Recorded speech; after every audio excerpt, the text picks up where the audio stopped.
Okay.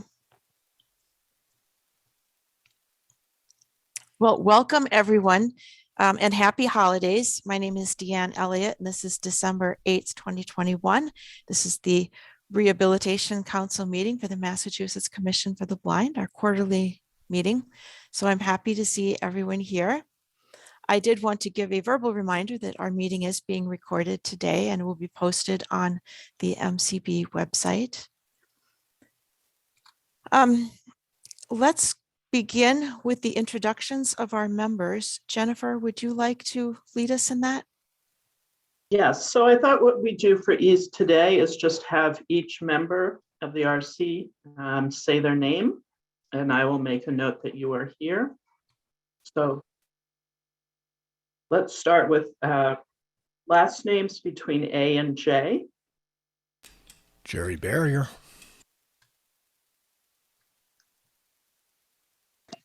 Rebecca Davis. Naomi Goldberg. Deanne Elliott.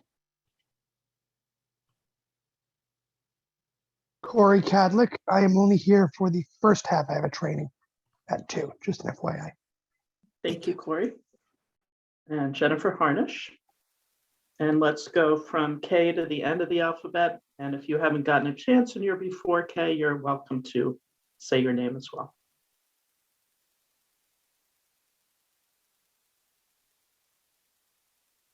Sarah Wiles, here for the first time with the Client Assistance Program, hoping to join you all going forward. Thanks for having me. Welcome. Welcome, Sarah. Anyone else who is a confirmed RC member?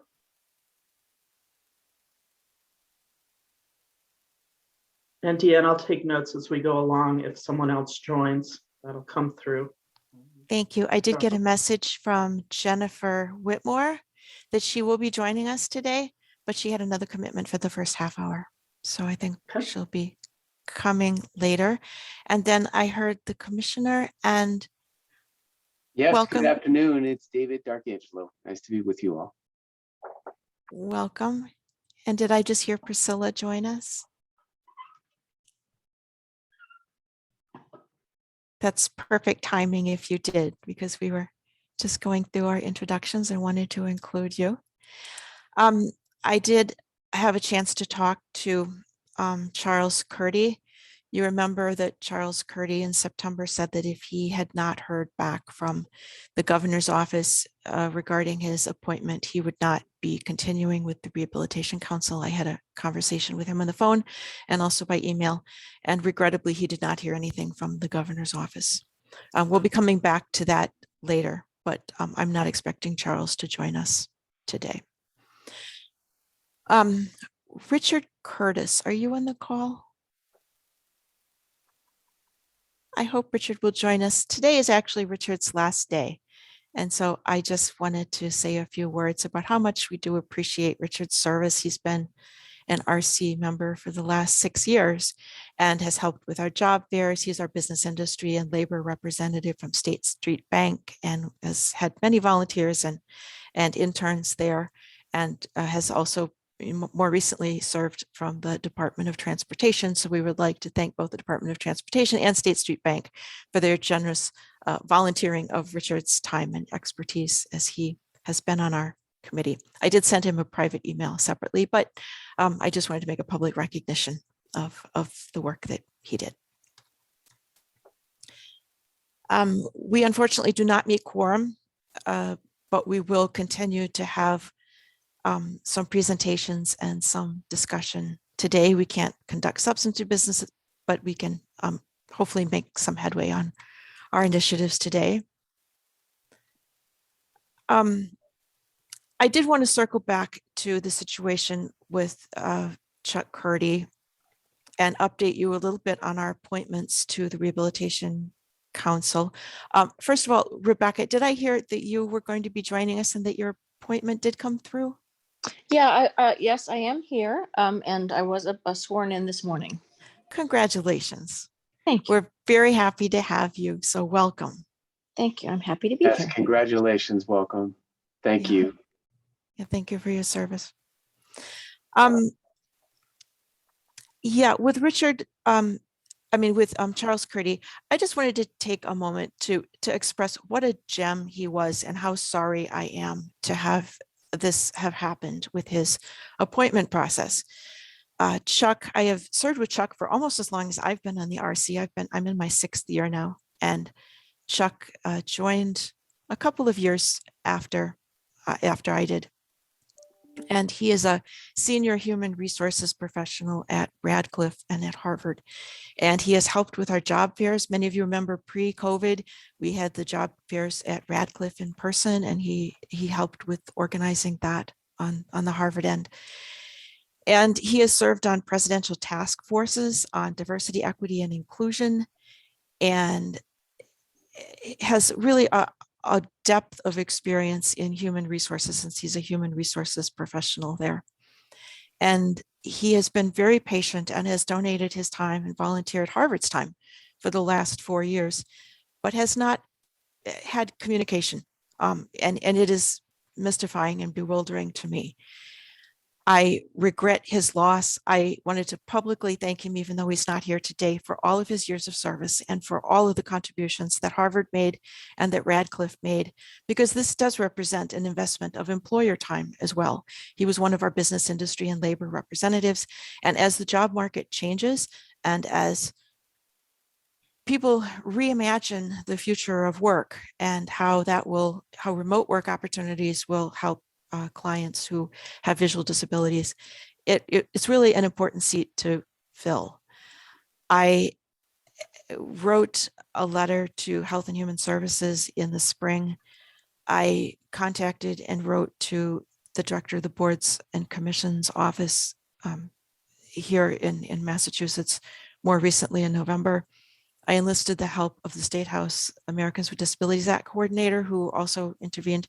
We did hear back, thanking us for the response and for bringing the matter to their attention and that they would look into it. But sadly, he has not heard anything from that board. I find this very disturbing. I think it's entirely possible that we may put forward candidates from time to time whose background and experience maybe aren't a match for what the governor's office is looking for. And I don't see that as being a situation that happened here. I can't imagine what would have been the matter. But nonetheless, if that does happen, I would really hope, as a professional courtesy, that our candidates would at least have correspondence, would at least know what it is in their application that's missing, so that if it's not a good match, they can go about their business and they can volunteer for the blindness community in a different sort of way. And I feel that it doesn't reflect well on our organization or on MCB. It's kind of embarrassing. We really want to encourage employers to make the sacrifices that they make to allow their employees to have this kind of experience and to make these contributions to the RC and to MCB and to blind consumers. So I just wanted to express my displeasure, and I am deeply frustrated by the way this process has gone. I don't think it's acceptable. I don't think it serves the consumers in the Commonwealth who are blind as well as it could. I don't know if this is sort of a low priority or if there's a snafu somewhere. I really don't have an explanation. I will continue to work on it. I remember at our last meeting, I perhaps spoke too soon. We were going to circulate a letter, you might remember.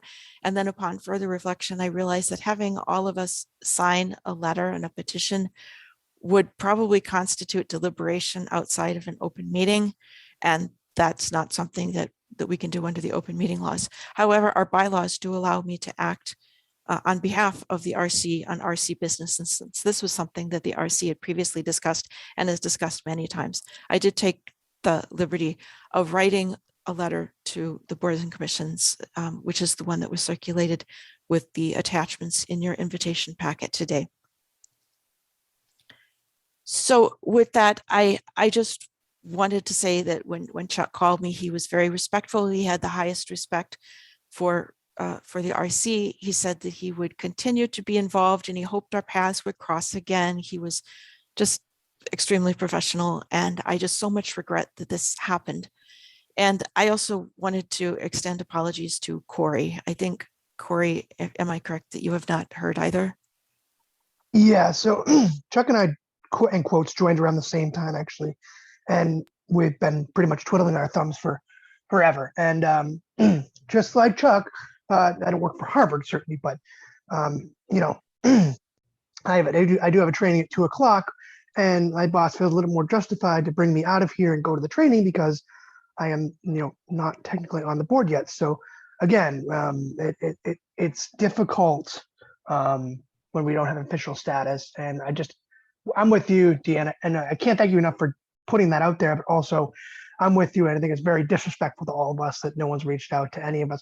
I'm glad Rebecca got a response. Not quite sure why I didn't. Deanna and I spoke the other day, and she'd asked me if I'd gotten a response, and to my knowledge, I did not see anything in my inbox. I would have pulled it up and pulled it aside and given someone a call, but I've got nothing. So again, it could be the idea of maybe I'm not a good fit, but at least where's the courtesy response is the question. So, but thank you for doing what you've done, and I will hang on as long as I can. I'm not in a rush to go anywhere, but sometimes things take precedence. So.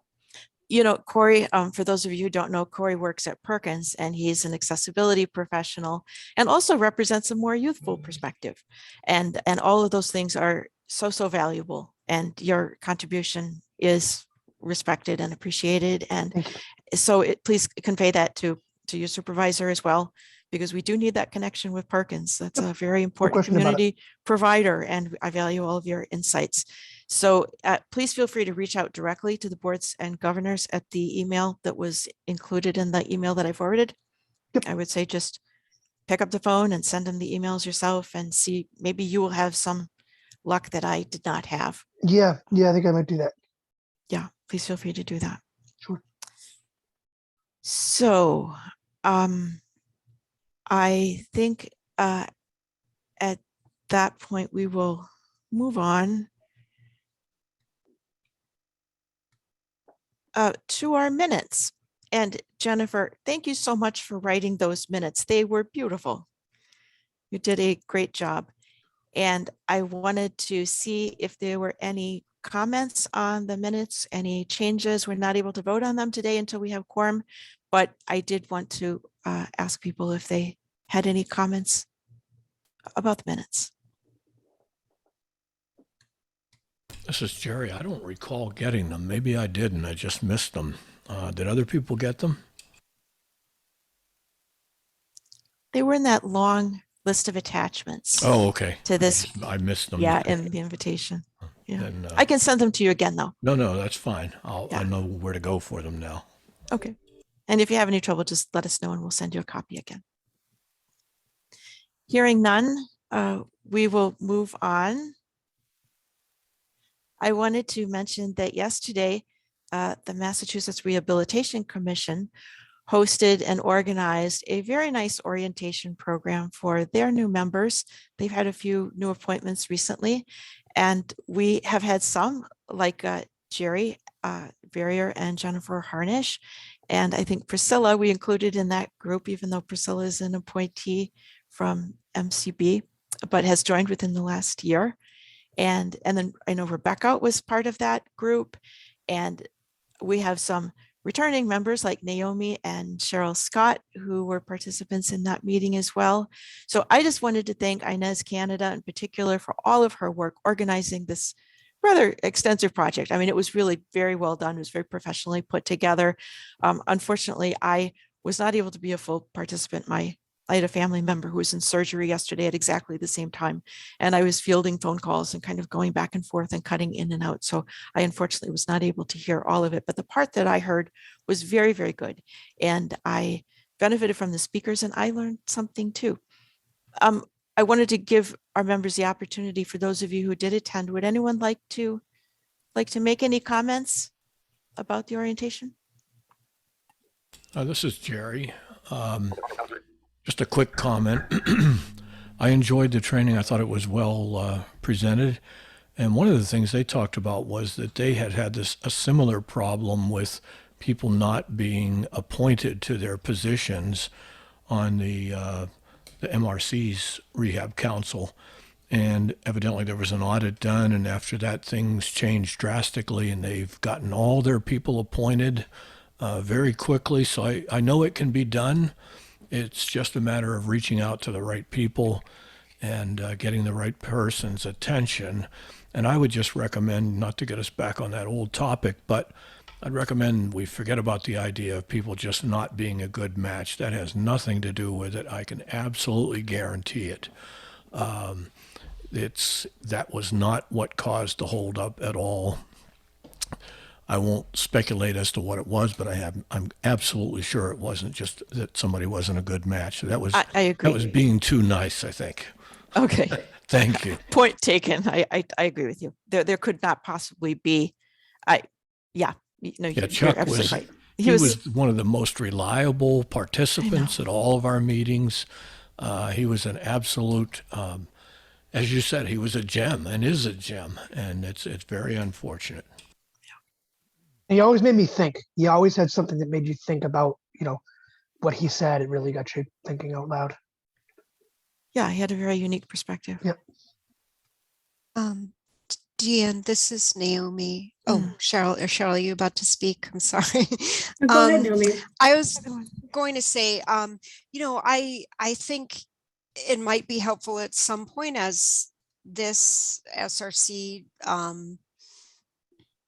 gets more members to have a similar training. I mean, just my thought, because I think, and what I would like it, what would make sense is I know that one was a little bit skewed towards when there was an explanation of vocational rehab. It was done through MRC's perspective rather than just as how VR works and this is how it's supposed to work. So I think as RC members, it's really helpful for everyone to get a refresher on the basic elements of vocational rehab. And then from there, it allows the SRC to kind of then better wrap your head around our role in trying to provide feedback and guidance on how VR is working in the agency. I thought that was very useful. It was framed well. I thought there was the initial introduction about what is VR, and even having the specific information about MRC was useful because, as we know, things are done differently. There are different cultures, different agencies, and whether it's a blind agency or a cross disability agency, there are differences, and it's just good to see how different groups approach things. Yeah, this is Cheryl. Cheryl, hi, Cheryl. Hi. First, sorry, I'm joining late, No, but I'm happy to be here. I too thought it was a really great orientation. I hope that this is something that is repeated and done again. I thought it worked well to do it jointly in collaboration with MRC and maybe kind of thinking through what that means in terms of kind of general information that's across both councils and some that are specific to either MCB or MRC, but there's a lot of overlap there. So it definitely made sense to do it in kind of a joint session. I, as someone who's was on both councils, I learned a lot. I've been sitting in these, meetings and definitely have been absorbing, but it's a great opportunity just to spend some time just to make sure that your understanding of VR services around the role of these RCs is clear. Right.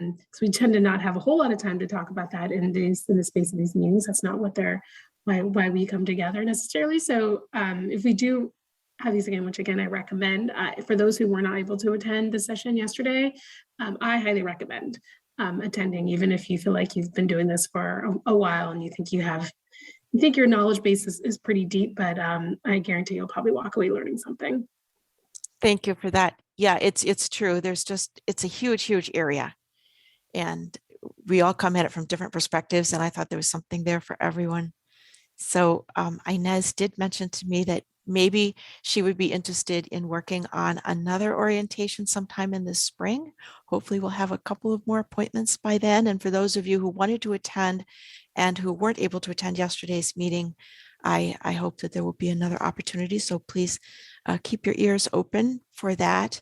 And again, many thanks to Inez and to her team for putting together such a wonderful program, and for including us. I look forward to working more closely with MRC in the future. On another matter, you might remember from our September meeting that there was some discrepancy between the Rehabilitation Act's wording in the language that said that an RC would have a minimum of 15 members, and then Governor Wells' executive order from 1994, I want to say, that said that the Rehabilitation Council for MCB shall have 21 members. And I did check with an attorney who works in state government, but outside of the executive branch, and got kind of a second opinion on that. And his reading of the wording also is that the RC at MCB is supposed to have 21 members. So that means that after Richard Curtis has termed out today, that means that we will have 6 voting members left. So there's room to go. And there is an opportunity for us to work with the Secretaries of Health and Human Services office to possibly update or amend Governor Wells' order if it felt like we would benefit from having a smaller number of members that still fits the requirements of the Rehabilitation Act. That would be a decision for the Rehabilitation Council as a whole to make. And I did a little bit of research into that, and I learned that the way you amend the executive order is just to ask the current governor to write a new one with the language that you agree upon with Health and Human Services and with MCB, of course, and within our council. So I was wondering if there was interest in putting together a membership committee. And what I am envisioning for the RC is a committee of a few people, and you don't have to be a member of, like an appointed member to join, and have this be an issue of discussion that you could kind of refine the question and give us some feedback, and then make a recommendation to the RC for discussion. And it would be, should we just stick with the 21 members? That would allow us to have more diversity. We need to have geographic diversity. We need to have racial and ethnic diversity. We want to have representation from the deafblind community and from the LGBT community and from all kinds of different communities. And so maybe with 21 members, that would give us more of an opportunity to do that. There are also some advantages to having 15 or 17 members, as we've had for the last few years, because that makes a smaller, the threshold is lower for having a quorum. But I don't know, I'm not an expert in these things. So I would really welcome the kind of discussion that I think could happen in a group that's a little bit more tightly focused around that issue. And then also it would ultimately involve identifying the vacant seats, perhaps coming up with a small job description for each seat, and then actively designing a recruitment plan, working with MCB to get the word out to all of the various communities so that we can solicit a number of a number of applications. I have already collected, and people have reached out to me expressing their interest. So I have a folder already where I have kept all those resumes, and some candidates I've had the opportunity to talk with directly, and then others I have not yet had that opportunity. But to sort of vet the candidates, explore their interests in the match, and then again, put forward some candidates for the future. Even though we're not able to get our appointments approved right now, I would like to keep the flow moving through that appointment process so that we do have some people queued up who can at least apply for the positions, and then hopefully we'll just be able to get some critical mass in the near future. Welcome, Martha. Did I hear you pop in? You did. Thank you. It's Martha Daigle from DESE. Thanks for coming today. So I was just asking for some volunteers for a membership committee, and if people thought that was a good idea. What do members think?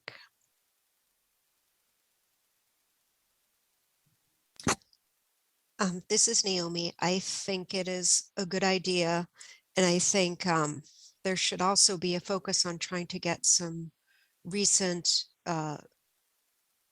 VR consumers, people who've been recently employed or people who are currently consumers, that they can kind of share experiences. I think a lot of people maybe have been through VR at some point, but, having people who've been recent consumers gives us another perspective as well. Agreed. We also at this point do not have any business, industry, or labor leaders. We need to have 4.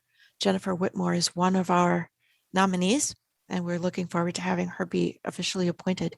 But with Richard Curtis terming out, and then with Charles Curdy withdrawing, and we have 1 vacancy, we don't currently have any voting business, industry, and labor leaders. So that will probably be a focus of work as well. Do we have any volunteers who might be willing to serve on that committee?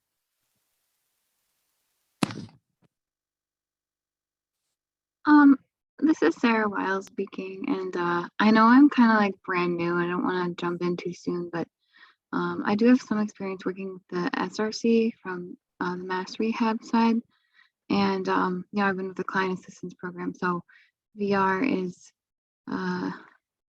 very familiar world to me. So if it feels appropriate to folks, I would definitely be willing to serve on the membership committee. I also just wanted to note that I am a current MCB consumer, so I bring that perspective as well. Oh, good. Thank you. So I think I would like to have probably a combination of folks who are on the RC and folks who are willing to join, and folks who are willing from, I don't think you really actually have to be a voting member to be on one of our subcommittees. So thank you for that. And I will put you on the list of people interested in serving in that committee. And Brian Switzer, I'd also be happy to serve on the committee. I work in a career launch at Burton School for the Blind, and I'm going through the process. So I'm happy to serve on that committee and recommend anybody in a path forward. Thank you, Brian. I appreciate your interest. So, okay, we have 2. Hi, Deanne. This is Rebecca Davis. I would Rebecca. be interested in being on the committee as well. Thank you. Okay, so we have 1 voting member, and that's awesome. Anyone else?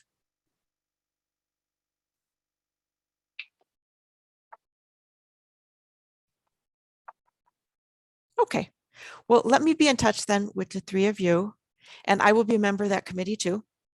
And we'll, Deanne, yes. it's Jen Whitmore. I'm sorry, I just joined the meeting. I apologize that I'm late with the Polis Center and Mass Eye and Ear. And so I didn't get to hear what the committee is going to be. But if you want to talk to me after the meeting, of course, I'm happy to always volunteer. I would love that. That would be great. We were, you chimed in just at the right moment.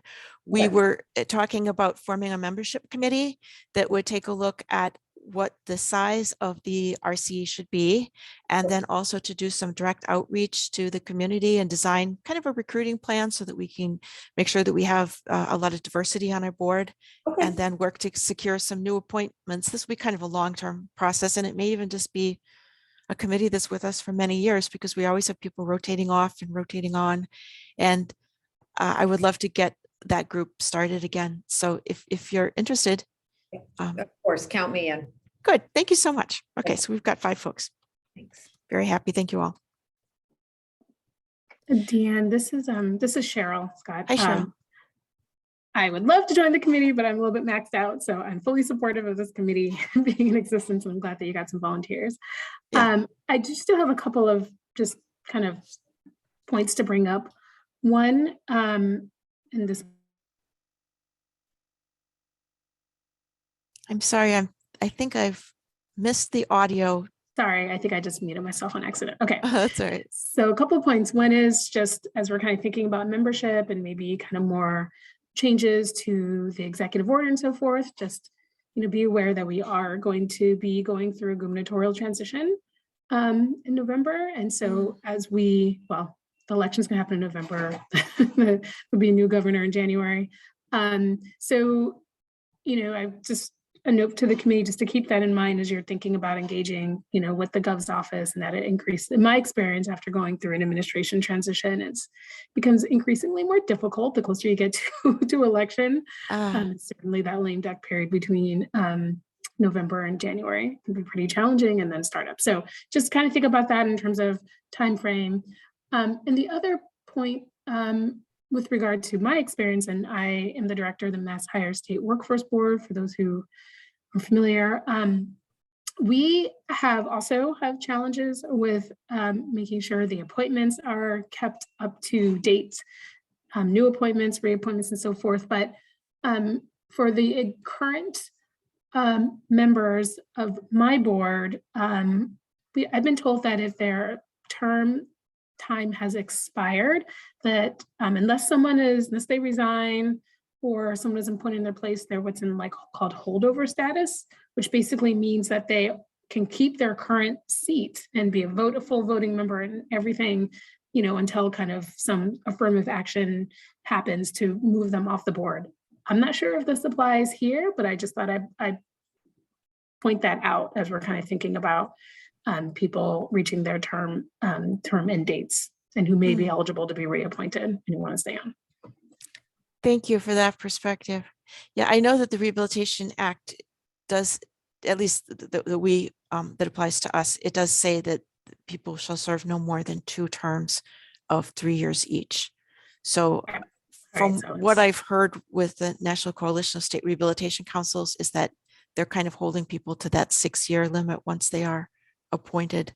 But there may be, I'm wondering, I know that you're super busy right now with the combined state plan, but I'm wondering, I would love to have your expertise, for instance, with the business industry and labor seats, maybe identifying some candidates that you think would be representative of a broad cross-section of the workforce. I know we have Jennifer Whitmore, and that's one of the 4 seats, but then we have 3 vacancies now. So would we be able to maybe call on you for a few targeted questions as we get further into this process? Yeah, definitely. Feel free to reach me offline. Yeah. Great. Thanks so much. We'd love to do that. Okay, so I wanted to talk about the combined state plan, which is the major focus of our meeting today. And you may remember from the September meeting that Patricia Hart gave us a very nice overview of the 2 documents that the Rehabilitation Council is tasked with completing. And we are hoping to do that by mid-December. So we have kind of a tight deadline now that we're working on. There has been a task force that was formed, chaired by Naomi Goldberg. Naomi, thank you very much for all of your work on this committee. It also includes Jerry Barrier and Cheryl Scott and Patricia and myself. And we've been meeting, we've had a few meetings now throughout the fall. And on December 1st, this last Monday, no, a week ago Monday, we had a hearing, a public hearing to solicit feedback about one of those documents. And essentially our task is to look at the recommendations that the Rehabilitation Council made in 2019 and look at the 2 years worth of Rehabilitation Council meetings that we have had and see, capture the comments and the input that the RC had towards those goals.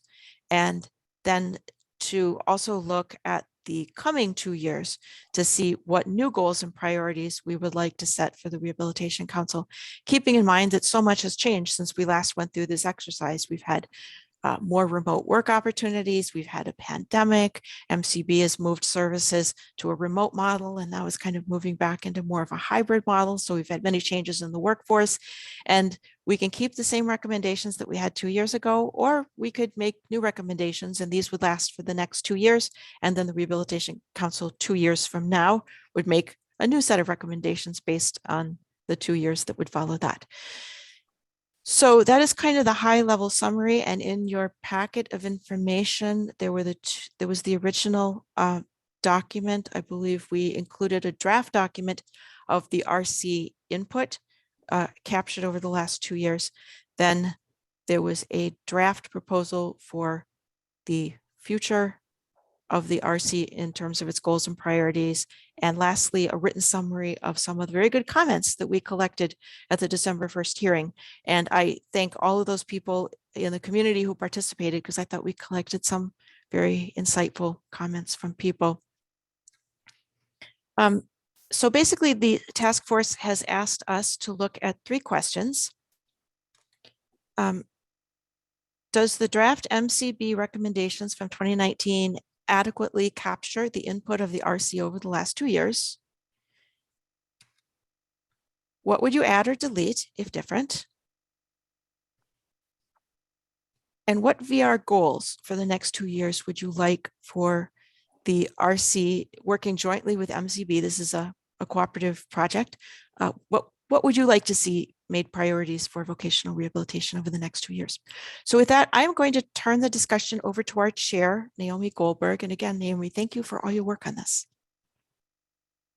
Sure. So, Dan, I'm not sure how you wanted to proceed from here. I think we had a list of all of the, well, we compiled all of the input from the previous years. And from that input is what helped us develop goals along with MCB on priorities and goals. And then, of course, some action has taken place on some of these things. So, for example, I know that originally one piece of input was to advocate for increased funding and make sure funding is a priority. And MCB was in a different financial place a few years ago and is in a better financial place now, which doesn't mean that the RC isn't concerned about that, but is that a major focus or something we're just going to monitor? So, we had some great comments at the public hearing, and we still have some input. If people, have reviewed the documents, we still have some things that seem to possibly not be the most pressing issues because work's been done in them or time's evolved and maybe there are other issues of concern. So I don't know how to proceed from here if we're getting feedback from people about particular issues of concern, or if people have reviewed either the public or both the public hearing comments and the state plan and the goals and priorities, and to see if members or visitors think that we should be focused in a particular area of VR. Is anyone want to offer some comment about things that they think are important and that the RC should focus on?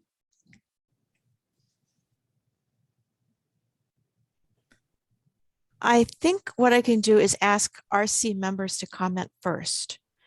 And then maybe I will ask members of the public if they have a couple of comments to chime in afterwards. Okay.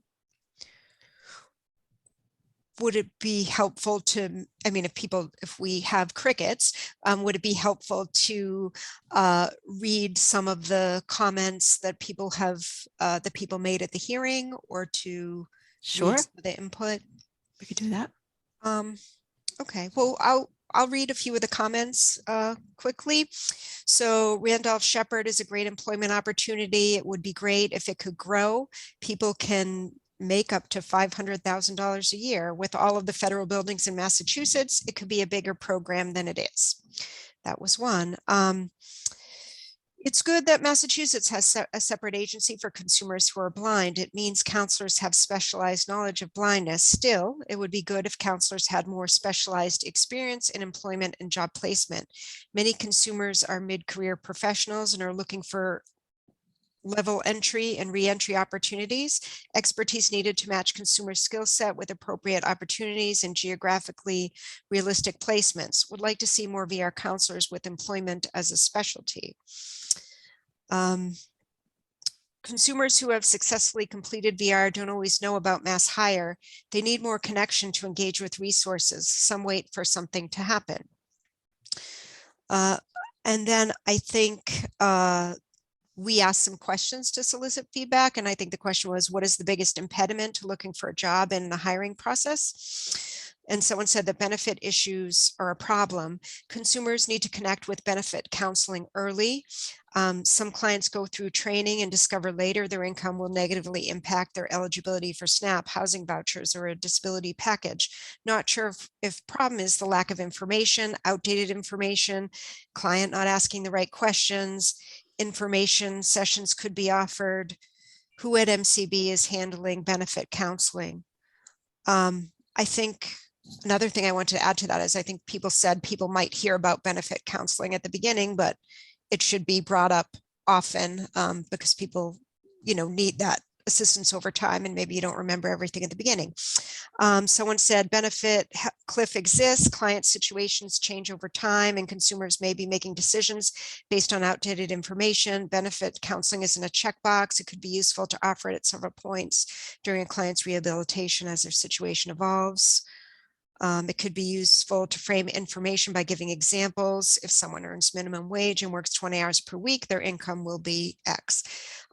People frequently think about this concretely until they learn they're not eligible for something. They may get a raise and it catches them by surprise.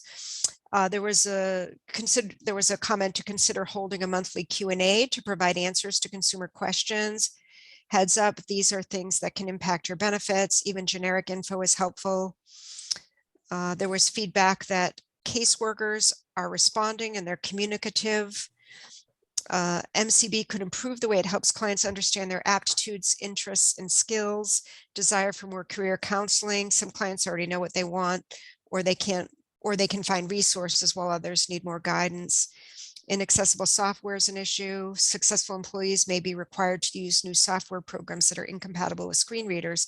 Employees have trouble doing their jobs and may leave. They may not know that scripting is an option or how to ask for it as an accommodation or where to get it.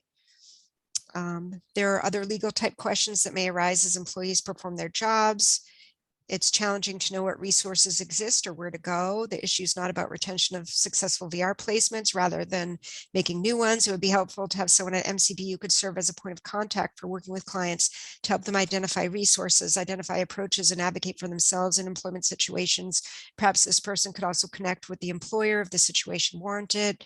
It was noted that realistic job placement means different things to different people. It can feel limiting to hear someone say one's career aspirations aren't realistic. VR is required to look at consumer skills, aptitudes, and interests. If a career choice doesn't seem realistic, it's sometimes due to a mismatch between interests and skills, for instance, and not due to disability. Realistic may refer to job market and one's ability to earn a living in that profession. There's difficulty with Paylocity database. It's a payroll support service for companies across the strait. It's not entirely accessible with JAWS.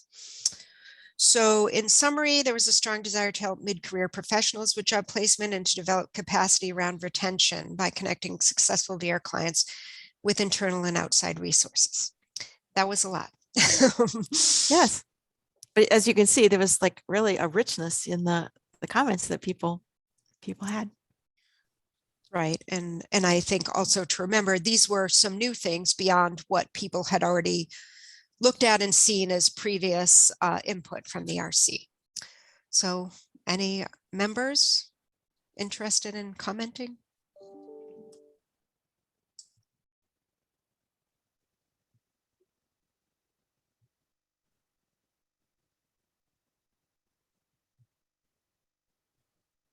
So this is really a wonderful opportunity to help set the priorities for vocational rehabilitation, or at least to make some concrete recommendations that MCB and the RC can work on jointly to direct the resources that we have to our consumers in the most effective way. If you had a magic wand, what would you like to see happen in the next couple of years? Naomi or Deanne, it's Jen Whitmore again. Yes. I was listening and sort of writing down what other folks had sort of offered, and I just agree with so much of it that I don't have a lot to add, because I hear benefits counseling at the beginning, and then I hear throughout the conversation, and often yes, and when dealing with, again, mid-career professionals what they need, yes. And getting people the technology screen readers that aren't compatible. I disagree with so much of what you said. I can't think right this second. My head feels full from everything that Naomi read. So, but out of all of it, I was writing it down, and they're all certainly priorities of what I deal with every single day here at the hospital. So all of it, yes. I mean, I don't think that people have to come up with new and unique things. There's a whole lot here that's important. And I think in terms of the RC, I mean, what we're doing is we're providing feedback to the commission. So, it might be useful to think of what are the most critical things out of all these, because we can't work on everything. I mean, even if we decided that we really wanted to focus on a few issues, we'd have to maybe set out committees or to have volunteers to actually work on those issues along with MCB. So, if people are passionate about particular ones, it might, maybe a useful exercise is to figure out where things, where people are hearing that there are more difficulties for consumers. I don't know if that's the way to tackle this. Mhm.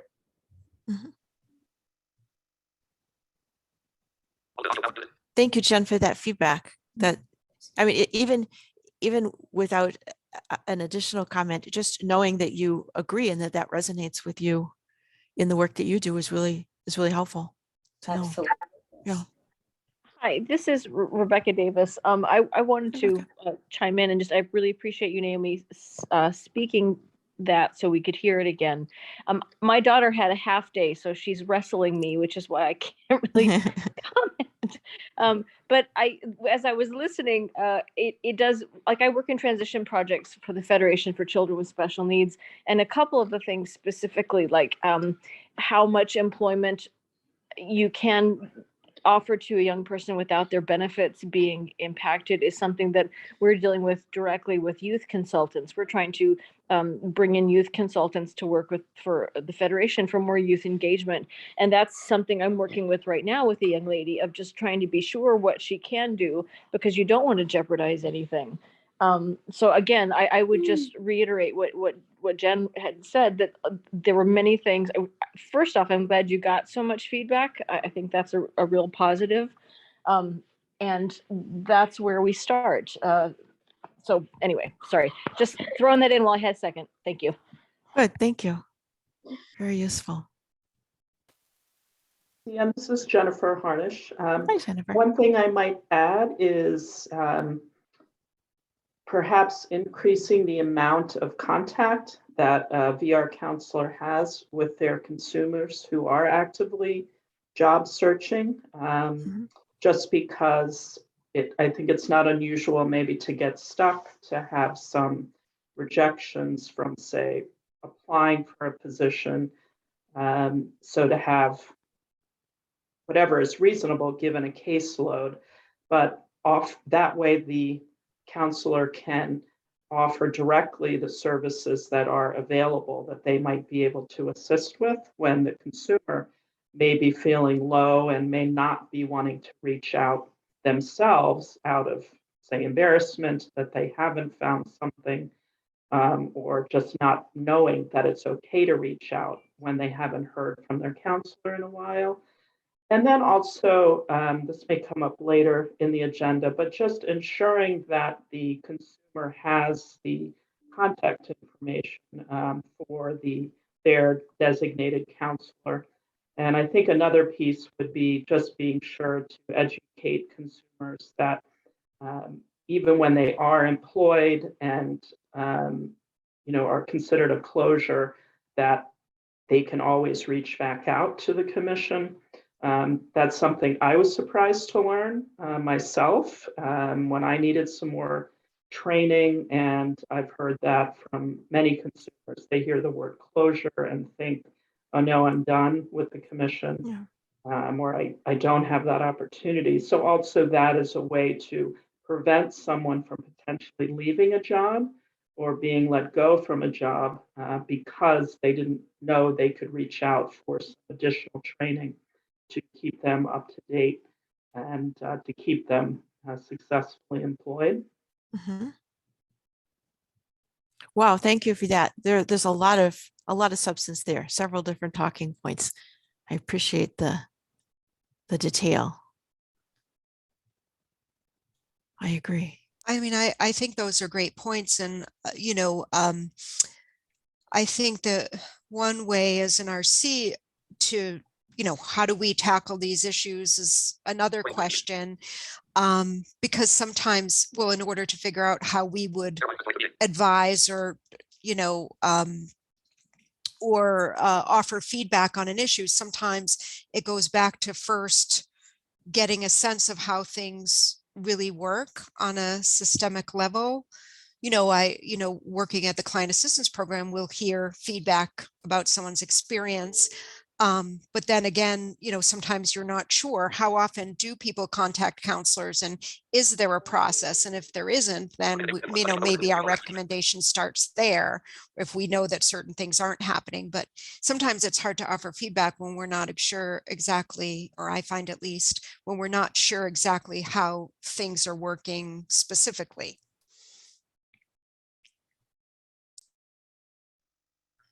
Yeah, that's a good starting point. Anyone else? We got a question in our chat, and the question was, does anyone know what the caseload is for MCB counselors? Would someone who's an MCB employee be able to speak to that point? I can answer that, John Oliveira. So the range can fluctuate depending on what region you live in. And so it can range from 40 till about to 65 or so, 65 to 70. So being that the Western Massachusetts, Central Massachusetts tend to have lower caseloads, whereas the other four regions have to, when I say lower, around the 40 to 45 range. And when I say higher for the other four regions, between 60 and 70. Are there any caseworkers that have more than 70 cases that are currently active? I haven't looked at it in the past couple of weeks or so, but typically no. If they do ever cross that 70, as cases are become placed, the numbers fluctuate. So if someone goes to 70, there's no, but the supervisors and or the regional directors are watching that. And if someone appears to be overwhelmed, then things can be shifted within that region to another counselor. So primarily now that we're doing both virtual and in-person visits, that's something that's easily accomplished and can work out very well. Because I have heard that the some union number is approximately 60 cases. Again, I haven't looked at that in a while, but from recollection, it's right around 60 cases. But if it goes over by a few, that doesn't mean it's higher than normal, because the next month, if they've had 3 or 4 placements, that number pulls back. Also, you may have clients in application that drop out of application, don't continue, so that number pulls back. There's a variety of different consumers move out of state or move to a different region, and that number for that particular counselor will change and another number will increase. So it's a hard thing to say this person has a high caseload over the amount of cases recommended by the union for extended periods of time. They can bounce back and forth. Sometimes they'll be under, and sometimes they might be a little over, but majority of our counselors are not over. Majority are under the union requirement. And so your view is that this is a temporary situation when union workers have more. I mean, I don't want to get into union issues because this gets into personnel issues. It'll be a union issue. Our view is that our counselors have sufficient resources and I have sufficient time to work with the current caseload that they all have. And if they have an issue, that they certainly can reach out to their supervisor or manager, and we can make adjustments as needed. But we haven't seen that issue a lot of our clients, counselors are very accustomed to working with a number of folks, and you have a lot of different representations in the caseloads. So you have college students who are going to college, and they really don't want to be hearing from a counselor every every couple of months. They check in with them, at the beginning of the semester or at the end of the semester. They check with them during the second semester. The counselors receive the grades to show them that the consumer has been working well and doing well at school. That's how we authorize the next support for the spring semester based on how they do in the fall semester. So there's contact, and a lot of consumers are using email. They prefer email rather than conversations or long meetings with their counselors. So email is used extensively, and those are quick exchanges, and they can certainly email them anytime. So the number of actual meetings may be 2 or 3 during the area of say someone's in school, but the email contacts can be much more than that. Just an email saying, did you receive my forms for reader fees? Did you receive my purchase order for books and supplies? And the answer is replied to, and they move on. So yeah, I have the highest respect for our VR counselors. I know that they are hardworking individuals who really want to do the best on behalf of consumers. And just as an aside, I personally would really highly encourage MCB to honor whatever that cap is, and make sure that there are enough resources and that caseworkers are not stretched too thin for a longer period of time, because that really does impact. I mean, I understand what you're saying about some clients may require less contact than others, but I think the overall workload needs to be reasonable so that everybody can get their needs met. Right. We are. I sit in on the meetings with our HR liaison at all our union meetings, and the commissioner attends also in some cases. And they're very aware of caseloads, and they understand how flexible it is, and they have not brought up that issue at all, that people are stressed or are not able to work with a number of consumers that are being assigned. Again, if anyone has an issue with that, we'll be.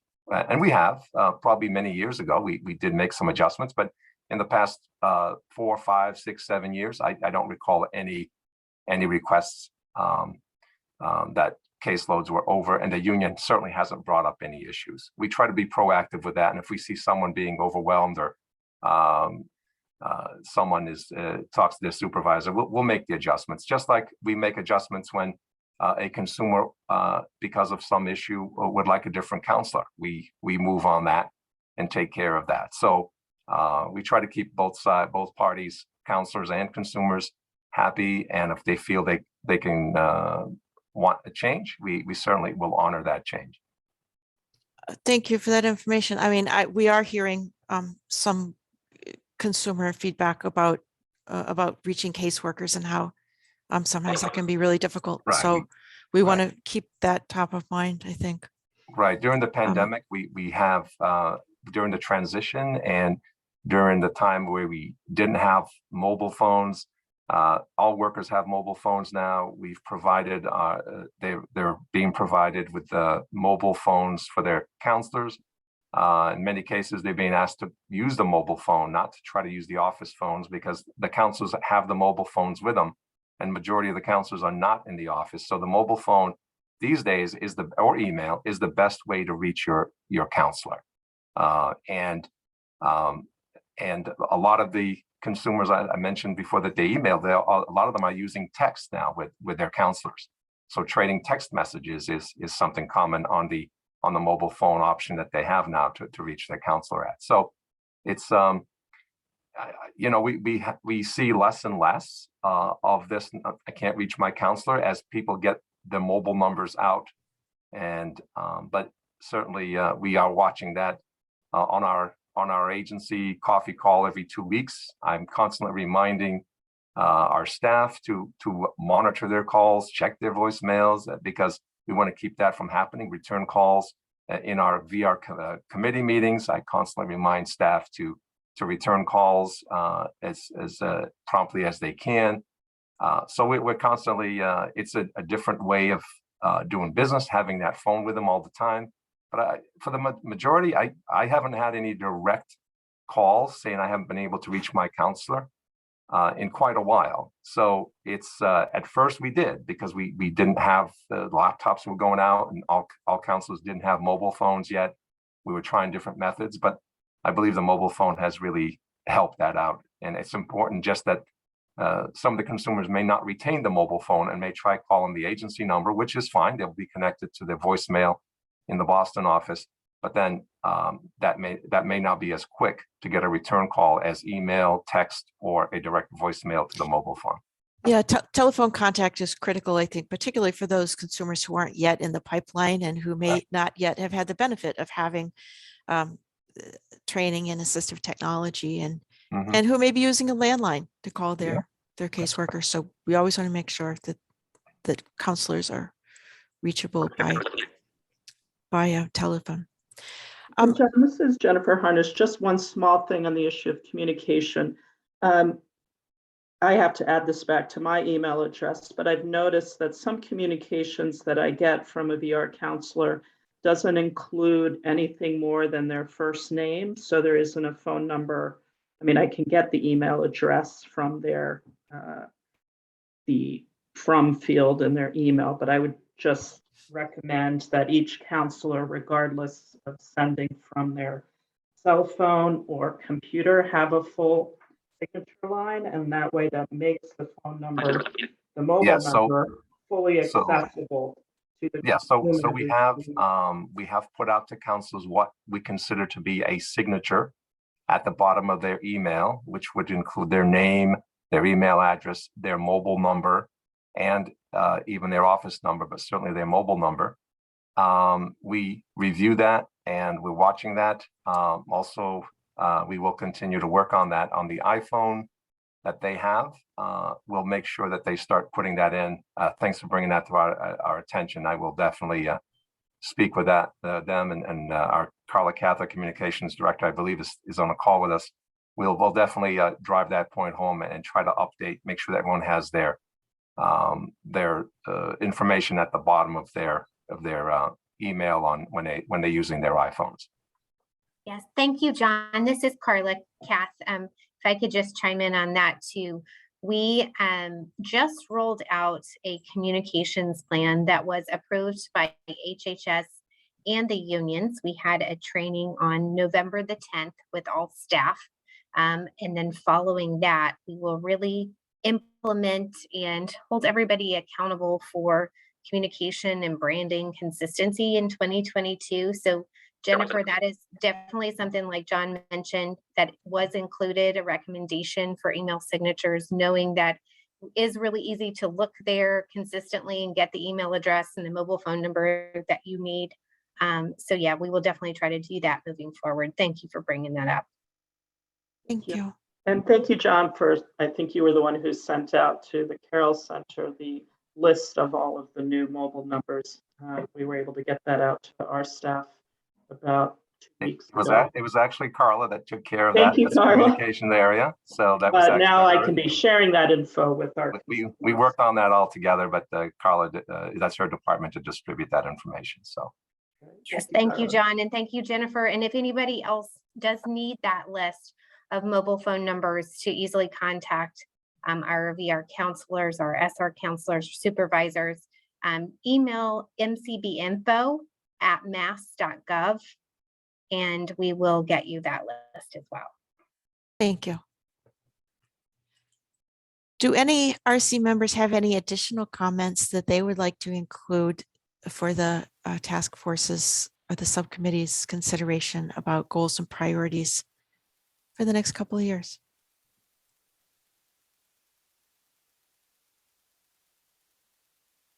If not, I will just for a few minutes open this up to our guests from the public. And if there are any consumer interest, we had our public hearing before, and this is kind of an extension of that. We would like to hear other public comments. So if people briefly have a few ideas of what they would like to see us prioritize, would anyone like to make a suggestion?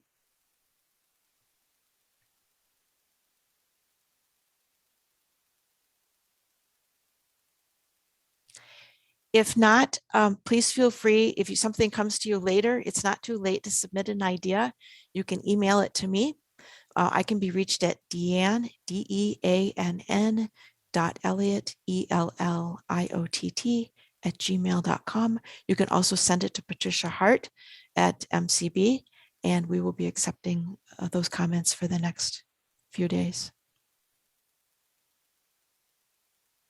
Naomi, did you have anything you wanted to add? How are you feeling about this at this point?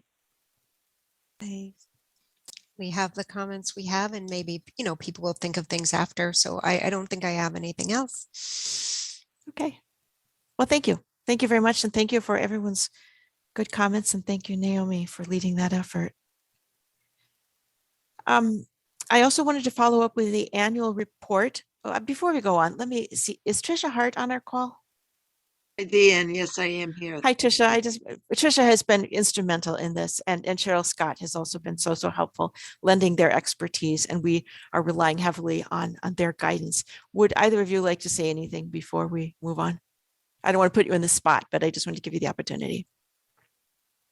Nothing for me. The conversation has been very good. Okay. Yeah, the conversation's been really great. I certainly encourage folks to stay updated and to be engaged as this process continues. Wonderful. Thank you. Very closely related to this is our RC annual report, which is due on December 30th. Thank you so much, Trisha, for your draft that I included with the mailing that was sent out this week. Every year, the Rehabilitation Council needs to send a report to the Rehabilitation Services Administration outlining our work over the last year and progress towards goals. And Trisha has helped so much by giving us the infrastructure of a working draft. The RC has not yet commented on it. And so one of the things that we'll be doing over the next 3 weeks is putting some trying to flesh out and update some of those things. It was pretty complete. I had a few little things that I was thinking of adding as comments, and since this is an open meeting, I'm just going to say those aloud so that people can comment, add things, tell me that they disagree, whatever. One was that on August 9th, the MCB returned to some in-person work. That was a new development this year. We've had more participation from the public due to our remote conferencing platform by Zoom. That's a change over previous years when we were meeting in person at 600 Washington Street. We now have recordings available for people who are not able to attend in person. We've developed an RC landing page, and thank you, Carla, for your work on that. We're making progress towards having more concrete information to share with the Rehabilitation Council. Thank you, Commissioner, for sending the SAB dashboard with the financial information.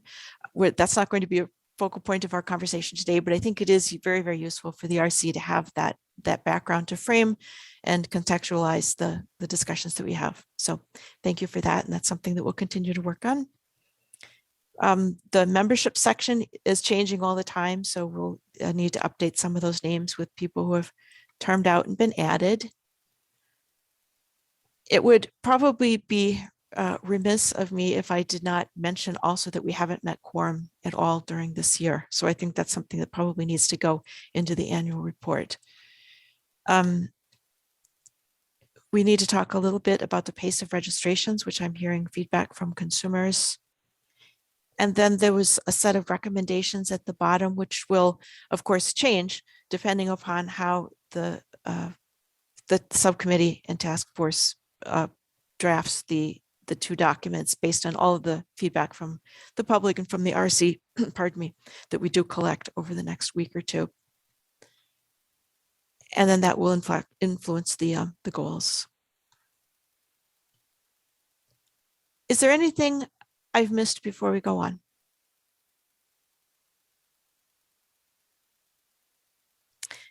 Hearing none, thank you all for your comments.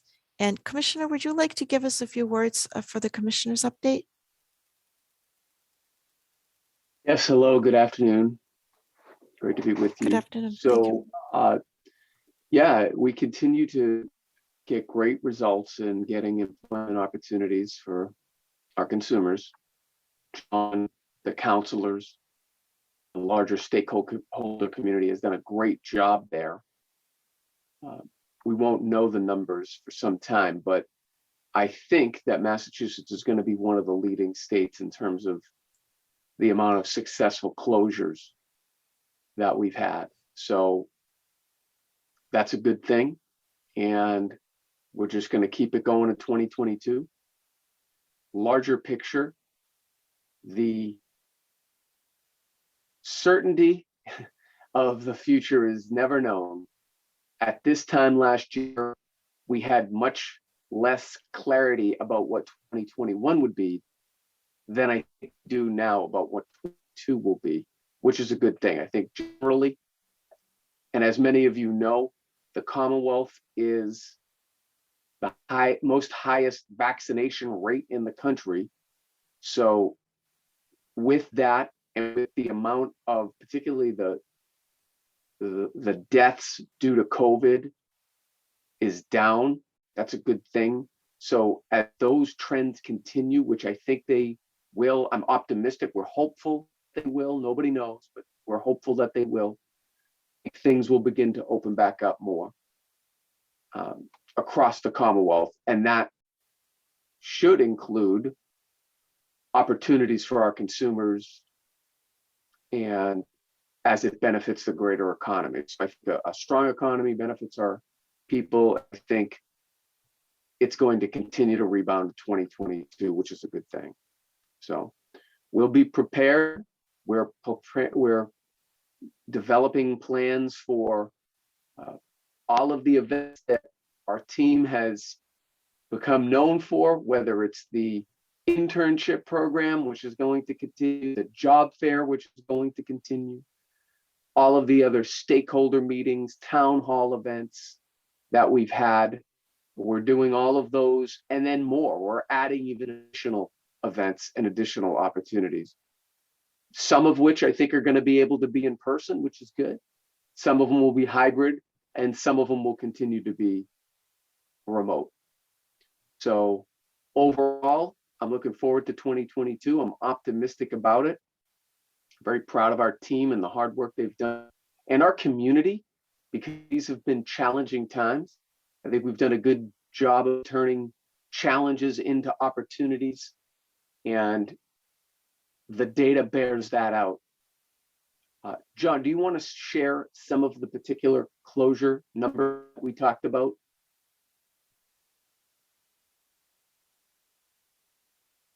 Yeah, sure.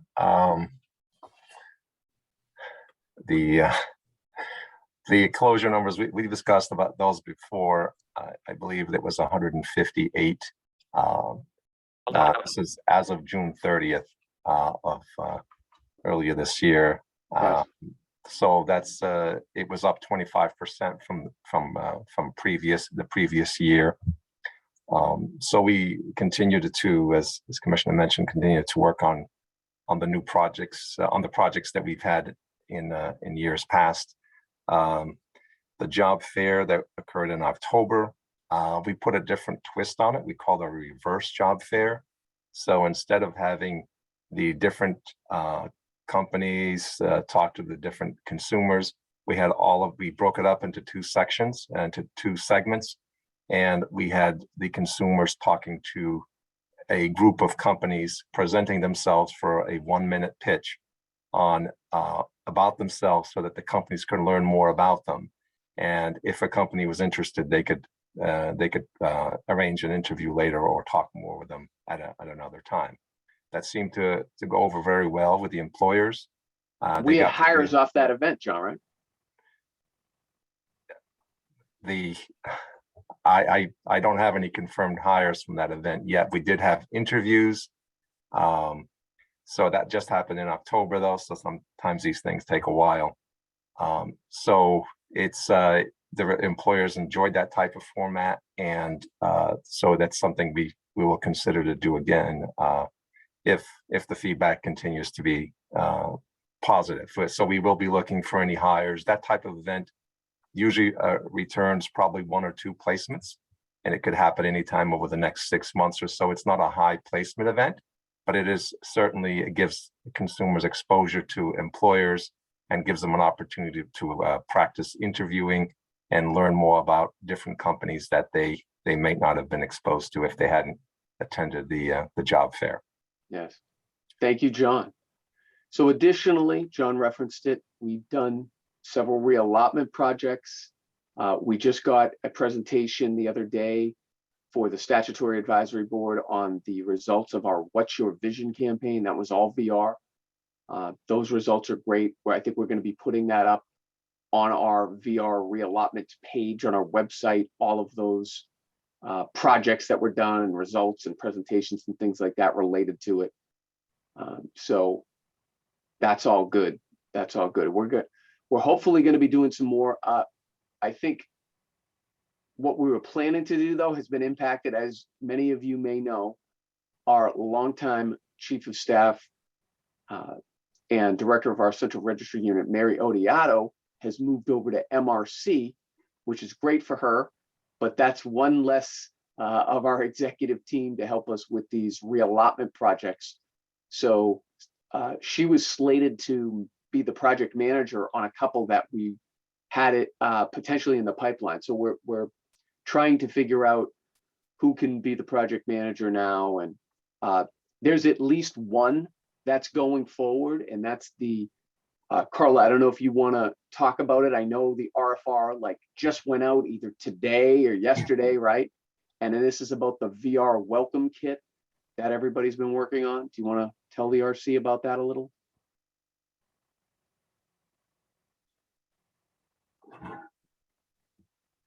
Carla? No, maybe Carla isn't there. I thought Carla was there. I apologize. So I'll briefly tell you about it, and John can probably chime in too. But really what we're trying to do here is have what we're calling a VR welcome kit. And it'll benefit all of our consumers in the program. We're spending several $100,000, John, right? Yes. I think I heard 500,000. Is that correct? So the VR staff met, or some of the VR staff met yesterday to develop. I don't think the RFR has been completely out yet, so we can't really get into too many details. But yeah, okay. It's currently in development, and it will be a welcome kit that will possibly help alleviate some of the comments that were made that Naomi was reading. So it'll be providing a lot of information on the VR side to consumers coming into the agency. If I may ask a question, I know some consumer comments that I've heard is that $500,000 seems like a very large amount of money for designing vocational rehabilitation packets for, I believe we currently have about 600 to 700 VR active cases. We have about close to 900 cases at this 900 point. now. Okay. And so I am wondering if you could elaborate a little bit. You mentioned the benefits counseling, and you would have then some information about benefits counseling in that packet. I'm wondering if you could maybe help us understand a little bit more how the $500,000 amount is reached, and also if there would be any role for the RC to play in helping to design and develop some of the materials for that kit. Yeah, Carla, have you rejoined? I texted Carla. Have you rejoined, Carla? Yes, hello guys. Oh, thank you. Carla, for everybody's edification, Carla is the project manager for this initiative. And just a disclaimer before Carla begins, the RFR process is a process. We're going by Commonwealth combis, so we need to be, I don't want to say vague, but we need to be fair and respectful of the process to everybody. So there may be some things Carla can't tell everybody, but when the solicitation goes out, it's a public process. We encourage you all to participate vigorously. Go ahead, Carla. Thank you, Commissioner and Deputy Commissioner. Yes, it is very exciting to work on this project with a large group that's a part of our VR team at MCB. We did finalize the development of the RFR yesterday and a little bit more work on it this morning. And just going to say that it's going to be shared very soon, and we're going to begin that process. But it is a very big project. I think to your point, Deanne, there are a lot of components of what we envision a VR kit including. And some of those things that we're thinking about are the format of the kit and how we can make the kit more accessible so that it serves our community based on different access needs. So we would need some digital components, we believe. That's not something that we have done before, as well as some audio and video components. We're also thinking about language access, and our commitment at HHS is really to provide everything in English and Spanish moving forward. So that's a part of the kit development as well. But I think that's all I should say there as we begin that process and get it started. But I do think it would be very important to get input from the RC and to work with all of you to give us some feedback. And all of your thoughts that you shared earlier, I think have been wonderful and are definitely things that we have talked about as well internally. So we're all on the same page, and it is exciting to have that $500,000 to be able to develop that together. So we look forward to working with you on that. Thank you, Carla. And as we've indicated before, just by having these meetings, you are informing us. So whether you think you're informing us or not, you're informing us, and hearing the dialogue back and forth, that helps us when we go through our process of scoring applications. And further, to the extent that it's appropriate, we will work with Max Feldposh, who is on our finance team. He's our contract specialist. To the extent that it's appropriate, if and when we have questions, we will reach out. But again, we need to be respectful of the RFR laws, bidding laws and public process and all of that. So go ahead, Dean. I'm sorry, I didn't mean to cut you off. No. I wanted to let you finish. Thank you so much for that update. Yes. I mean, I do think that when we get to a point when the RFR has been awarded and we're actually looking at, what would be the most meaningful information for consumers to have, there may be some grassroots feedback from recent consumers, from vendors, or for people who serve on this committee who have direct daily experience that they would be delighted to share. So I just wanted to underscore our availability to help you in this process. Yes, thank you. To make And sure that your process will be right. And I would liken it to what we did with the What's Your Vision campaign when we brought AIR and concepts, and who was the other partner there, Carla? Those are the two big ones. And then they had some subcontractors. Rafferty Weiss. Yeah, Rafferty Weiss. We brought them in and met with you all. Many of you may remember that. And that really helped shape the What's Your Vision campaign, which turned out to be a great success. So we've done it before. We'll do it again. You have our commitment there.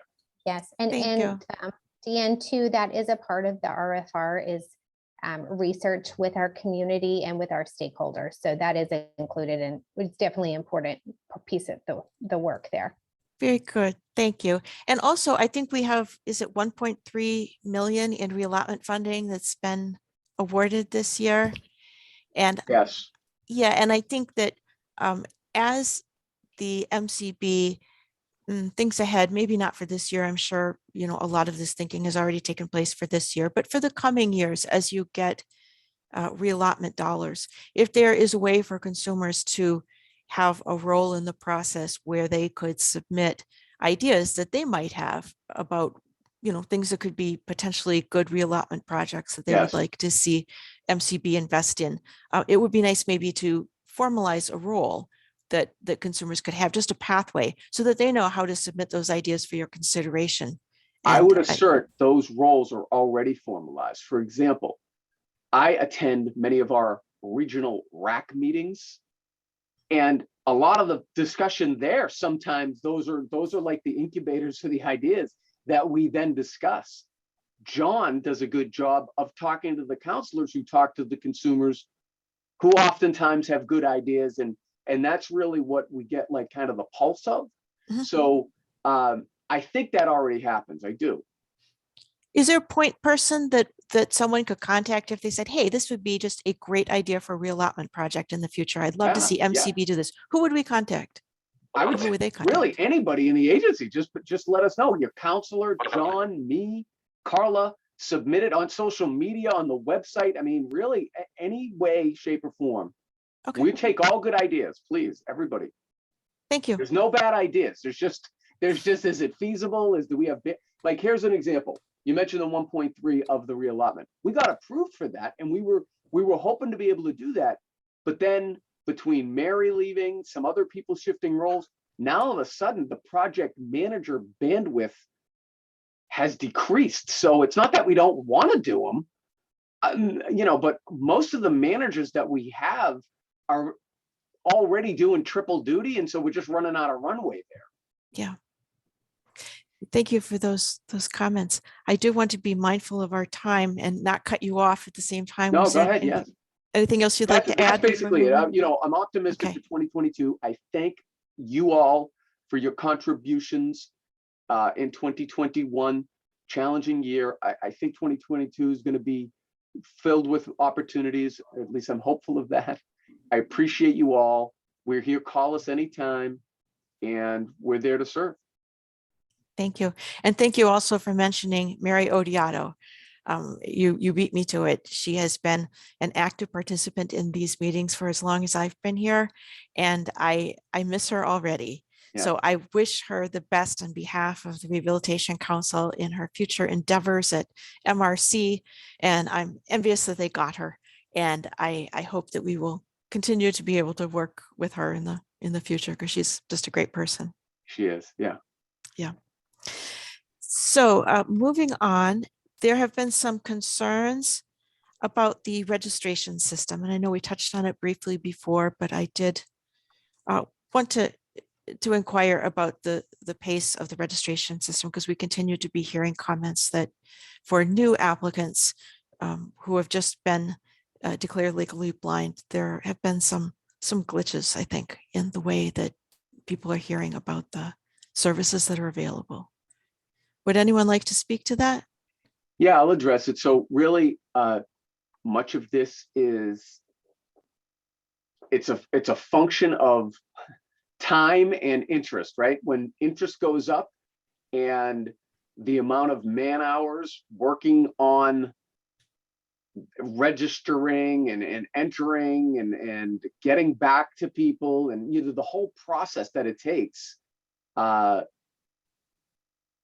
that's what it's a function of. So we were caught up until Mary left, and then Mary left.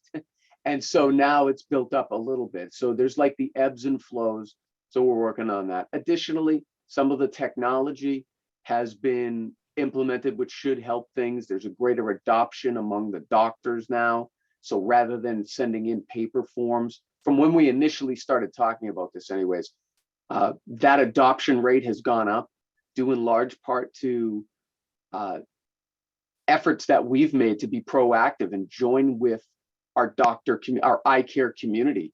We had a town hall specifically devoted to the eye care community, where we had ophthalmologists and optometrists, and we gave them an overview of our new system. And since then, we've seen the adoption rate go up significantly. What does that mean? That means we're dealing less with physical paper and now more with electronic records, which is good, but that makes the process go quicker, which is something we hadn't been accustomed to. So we're adjusting to that also. So that's like part of the thing. So now with VR specifically, we're interested in cases there, because one of the things we try to ascertain is new consumers coming in, if they are employed, our goal is to get them registered as soon as possible, so that we can try to keep them employed and let them know, and let their employer know, if they give us the okay, that, hey, there's reasonable accommodations to be made here. We can get you training. We can work with the employer. So VR wise, we're very cognizant of those consumers. Does that mean that VR consumers are being given priority? Yes. Okay. Yes, that is a rationally based thing to do. We're not playing favorites. We're doing that because we know from data, we know our team knows, John will tell you, it's much easier to keep somebody employed than it is if they leave the workforce. We don't want that. We don't want that. We want to keep them engaged. And so we are highly cognizant of that fact. We're not playing favorites. This isn't about that. We love all of our consumers, just to be clear. We love all of our consumers. All consumers will get services. Period. End of sentence. However, with VR, we have a heightened awareness because there is data that indicates when you can keep people engaged to the labor force and working, their long-term outcomes to keep working and keep engaged are much greater. So that's why we made that rationally based decision to try to do that. And we make those efforts. It's not always perfect, but we're trying our best there. I hear you. I mean, as delighted as I am as the chair of the RC to hear that there is that awareness about the importance that people have in getting services immediately. I also want to be mindful of the other, the majority, the 90% of people who are not VR cases, to make sure that they get their services too. Yeah, we don't want. So to conclude, then let me finish like action steps that we're taking. So we brought back Miss Susan Lavin. Susan had retired from MCB. We brought her back as a contractor and have devoted her to that unit. She's answering the virtual blindness registry. She's helping register consumers. She's been a great help. So we're doing that in the interim. Additionally, we're backfilling Mary's role. That person, that manager will be added to the executive team, just like Mary was. We're hopeful that that could be as early as next week that occurs. There's some final points that we need to do personnel wise to make sure that all happens. So we've been active there. Additionally, we're adding a new person to the central registry unit, a new hire, not from someplace else in MCB or some backfill or something. No, this is a completely new hire where we're bringing them in. They're going to spend the majority of their time in central registry. But additionally, Patricia Hart is going to help mentor this person regarding some of the reporting and specifically as it relates to like VR, because as Trish will tell you, that is a process. You don't just throw somebody in there and here you go, file a report. So that is a process. So we hope to have Trish mentor that person for a portion of their time as well. So we can have redundancy there and so that we can get good training there. So that, I think all three of those factors we've taken to address some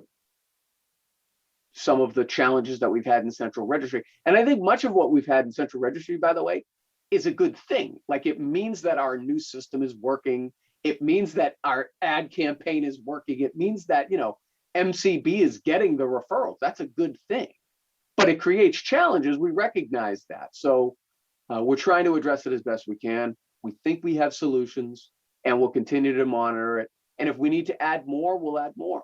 But we have other like behind the scenes stuff happening as well, like with our eFax solutions, with even things like hiring to digitize existing paper records and like continuing to clean our file room and things like that. So there's other things we're working on as well that are related to that unit. Thank you. Thank you for that summary. Sure.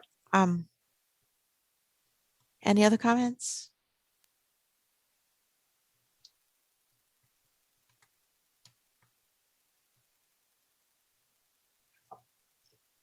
Hearing none. Deputy Commissioner, would you like to give us a brief update? I apologize, we're running a little bit behind in our agenda, but this has all been a very interesting discussion. All right, I'll try to get you back on track here. So no, I don't mean to put it on you. I appreciate many of the items that I was going to bring up have already been touched on in some way, shape, or form. So Randolph Shepard, director, is starting on Monday, and so that'll give leadership to that unit. Good. bringing in a gentleman from Washington, D.C., but formerly who's a director down there of the program, and formerly also has been the director in Maine. So he's a New Englander and is returning back home in a sense. So you'll be starting with us on Monday. So that'll bring an experienced manager into that program that's been working in that program for about 18 years, combining both states, so both areas that he's been working in. The committees on the PREETS conference coming up in early spring have started to meet. We have a tentative date for that. Again, the job internship program is going to be rolling out in January to start looking for consumers who are interested in internships. That's the process that starts very early. And also we continue to work with our counselors and continue to try to utilize mass hire resources to help our consumers look for employment. And our numbers show that we've had an increased number of VR consumers visiting or using some of the services over at the mass hire centers. That's pretty much it. I'll get you back on track. Well, thank you. And I appreciate the information you gave about the job fair because that was also on our list. And since our last meeting, we've also had White Cane Day. Yeah. And I must say, I really loved the presentation of it. I thought it was very interactive this year with the little breakout parties and having groups. And there was like a really tight focus on consumer experiences. I thought that really worked very well. I like that. Credit to the O&M team, Allie, Yeah. Carla, and really the whole team, Adrian, John, his team. I mean, it was good. It was a team effort. Yeah, I thought it was very good. Anything else you have questions on, or? The return on investment study, I think, is our next agenda item. So maybe we'll just have you roll right into that. Okay, great. So most of you received that as one of the attachments. So if you've had the chance to look it over, you saw that there was a lot of good information there. They used literature reviews, they used focus groups, they used RSA data, that information we would file based on our consumer placements. They used tax information, and I think it was a great number of criteria that they used to sort of come up with the conclusions or the summaries that they came up with. We found in that report that it showed that our consumers receive less public support after obviously they go to work. They found that there was a decrease in the use of Medicaid because they obviously are able to obtain insurance from their employer. There was a reduce in family support. Now they're able to, not rely on their family to meet their daily needs and those expenses of life that just come. So it showed that wages increased about 6.5% upon the closure of the case. So even those that were working seemed to receive a more income after going through voc rehab.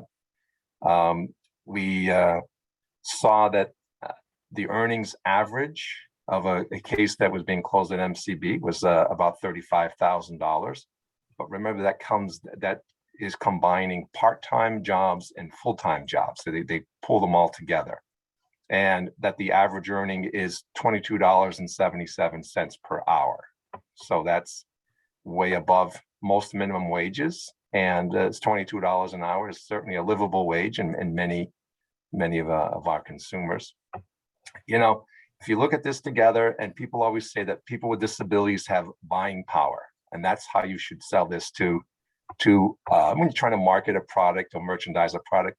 This report shows that, combined the consumers that we closed in that period of time that they were looking at, and looking at the average that they would be working an additional 18 years from that employment based on the age and averaging the ages, that group was going to earn $500 million. That's $500 million of spendable income that they'd be pumping into the economy, and they would earning and do different things with livelihood. That's a good way to market to companies who are trying to market things to blind individuals, that there's a group out there of employed individuals that have some substantial buying power, and even those who are not employed still have some buying power. But that's a great marketing information to provide to companies who are interested in targeting the market. Either particular case, we looked at only blind people, but I'm sure if you put blind and disabled together, the buying power would probably even be greater. So the return on investment for every dollar, it returned $11.02. That's a pretty good investment if you're investing in the market. That's on the federal dollars, and then on the state dollars, the state matches that the states put into the support the VR grant. It was $51.74 for every state dollar invested. Again, good return on that sort of group. That we're getting a good return on the federal side and a good return on the state side. So some of the other benefits they found, I know I've talked about money, and this wasn't really about money. It was also it was really to look at other areas that are impacting consumers. They found that the well-being and the health status increased, that their confidence level was increased, that they're level to be more independent and do things more independently and be able to do other things independently increased. The mental health capacity was increased. They felt much more secure, reduced isolation. They felt more part of the community, and that really brought down the isolation factor that some folks feel. Also, living and traveling independently was greatly increased with this group that was employed. Because of the training they received from VR, rehab teaching or vision rehab therapy, assistive technology, the VR counseling and guidance, those services provided them more confidence, provided them these skills, obviously with orientation and mobility, to travel independently wherever they go in their community. And so that was a great return that we found there.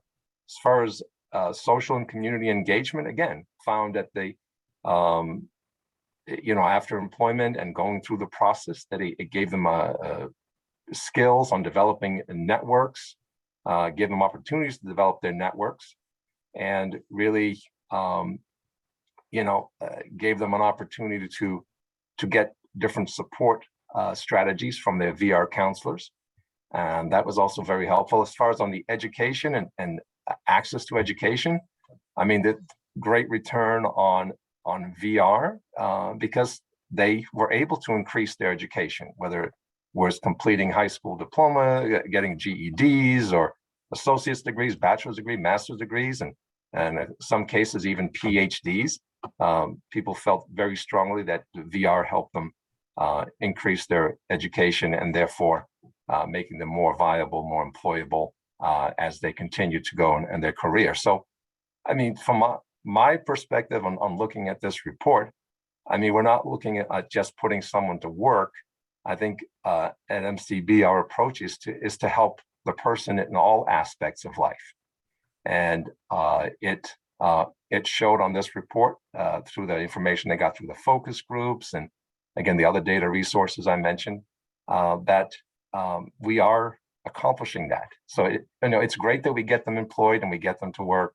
And it's great that we receive reimbursement from Social Security for those administration for those who qualify.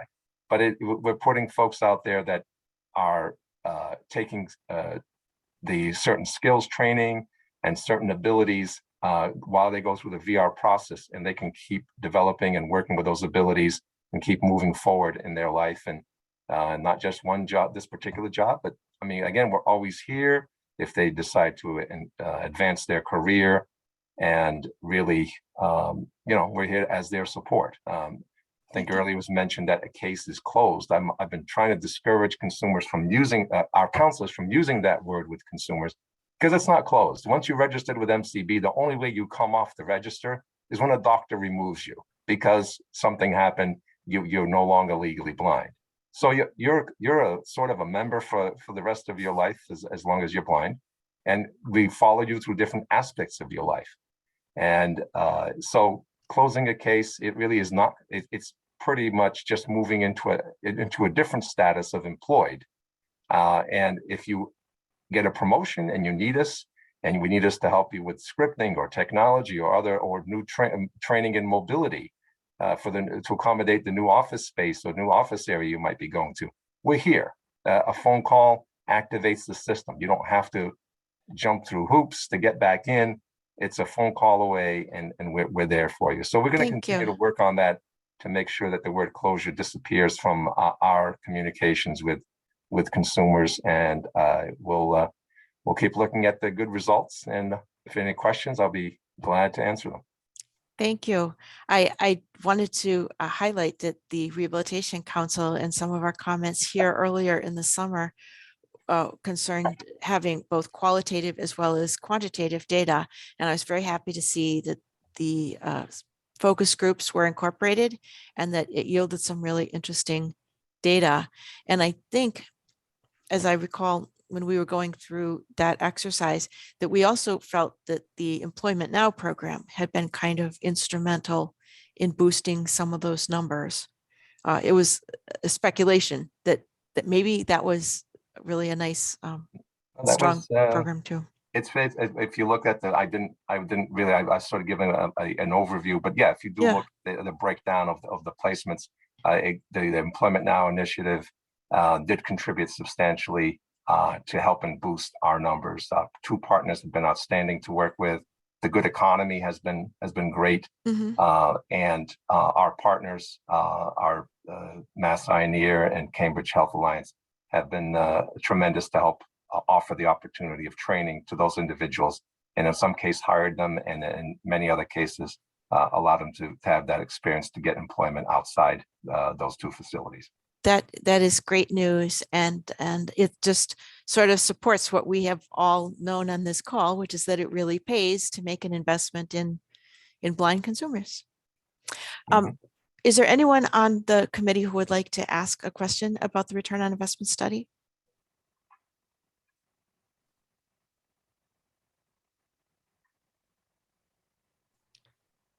Well, I'm sure that we will be coming back to it as our discussions evolve over the next year or two.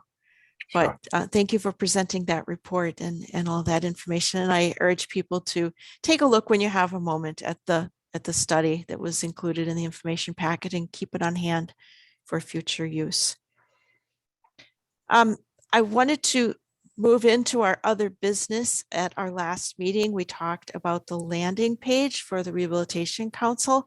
And one of our hopes was that we would have a public meeting to discuss the content of that page and getting the information presented there to look the way the committee would like for it to look. And then, as it turns out, this last 3-month quarter, we've been dealing with the annual report and the public hearing and the combined state plan and our appointment process. And well, frankly, time just kind of got away from us. So I did connect with Carla Kath. Carla, thank you for your willingness to work with us on this project.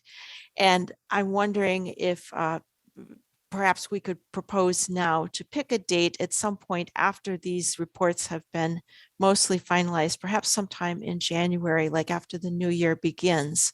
And if we could assess people's availability now, perhaps we could just pick a time for the future date and then hold a 1-hour Zoom meeting for people to call in and just contribute what it is that they would like to see on our RC landing page on the MCB website.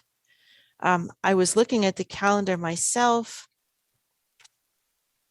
Deanne, this is Carla. Yes, I just Carla. wanted to chime in and say that sounds great to me. And I look forward to what you guys want to do to revise that page. Thanks. I know you've been really helpful working with us in the past as we posted things there. and we can just continue to tweak it as we find new needs and information that people are turning to that page for. Yeah, definitely. Cool.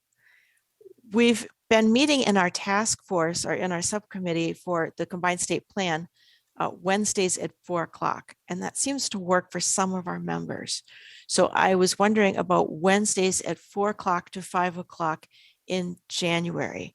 Does that time frame seem to work for people?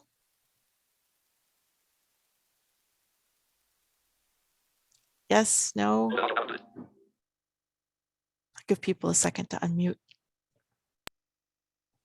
Or maybe there's another date you would like to propose. I think people are probably just still checking their calendars, but those days are pretty much fine for me. Okay. For me as well, Deanne, it's Jennifer. Thank you. Let's see, in January, we have available to us, just a moment, bear with me.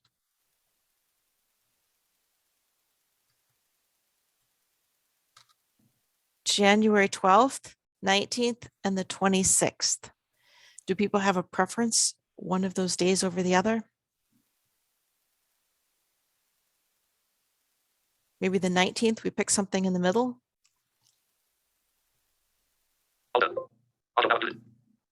Sounds good. Any objections? Oh, those are all good for me. Great. So I'll send out an invitation for January 19th. We'll put together a Zoom meeting and hopefully people can call in, and then if they can't, they can send their comments and we'll provide a way for people to, that'll also be a public meeting.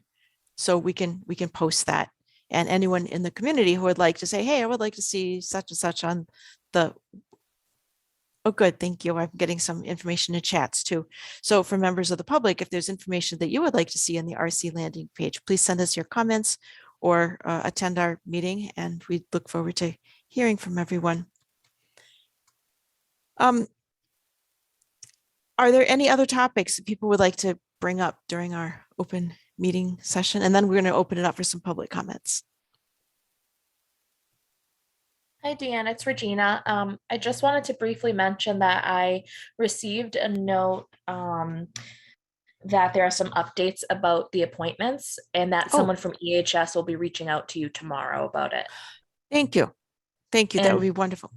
Okay. And also, I just wanted to briefly mention that the upcoming meetings, I hadn't sent out a Zoom link yet because I didn't want to confuse anybody with today's Zoom link. Okay. So after this meeting, actually after the meeting this afternoon, are you guys still having the subcommittee this afternoon? We are.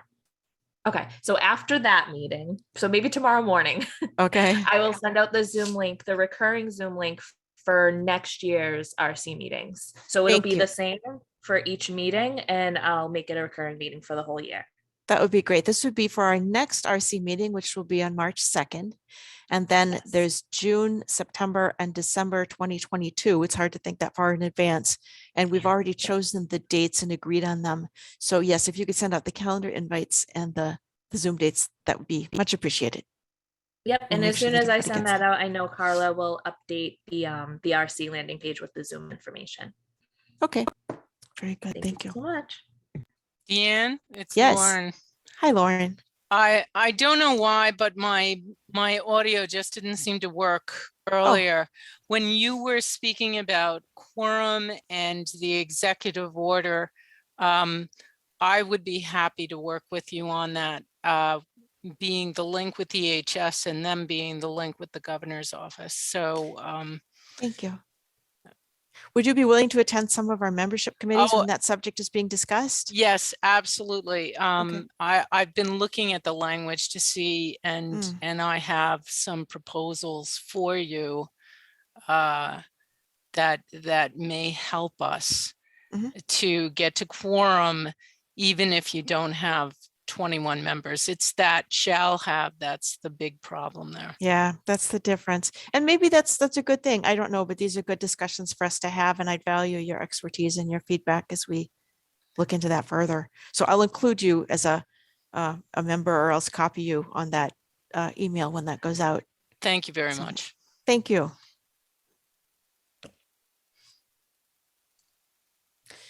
Moving on, I'd like to open the floor to the public. Are there any comments? Maybe Regina, I'll ask you to look at raised hands and call on anyone who has a question.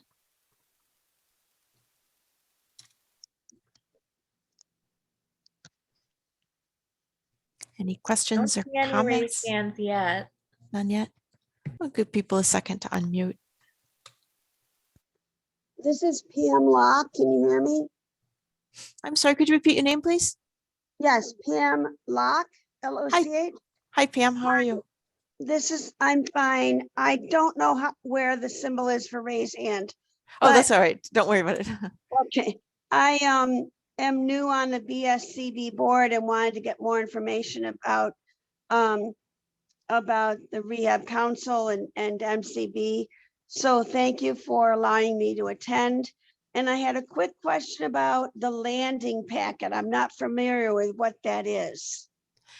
We have a landing page on the MCB website. So this is the public state government website, Yeah. and then Okay. MCB has its website, and then the Rehabilitation Council, our group, has a page on there where we can post Rehabilitation Council events.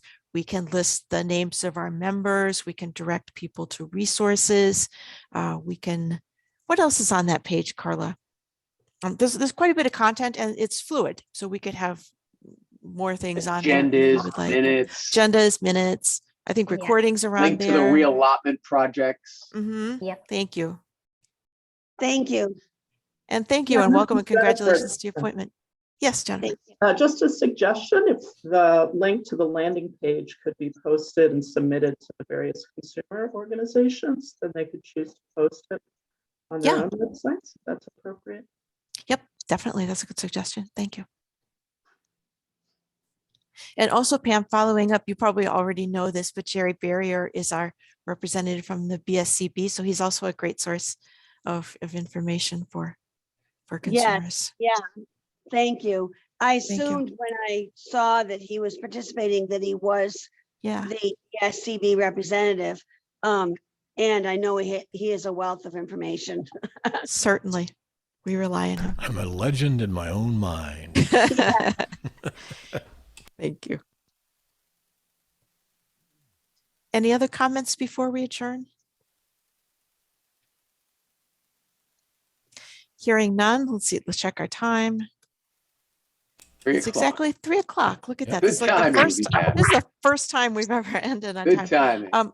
Regina, could you, for our records, let us know sort of how many people have been on the call throughout the time that we've been meeting? I don't know that we checked in the beginning. I'm not sure. I know it's been fluctuating, but right now we're at 21. Okay. I think I heard a couple people kind of come in and out. But yeah, I think it was in the 20s. All right. Majority of the time. I just want to wish everybody Merry Christmas, Happy New Year. Hope you're doing well.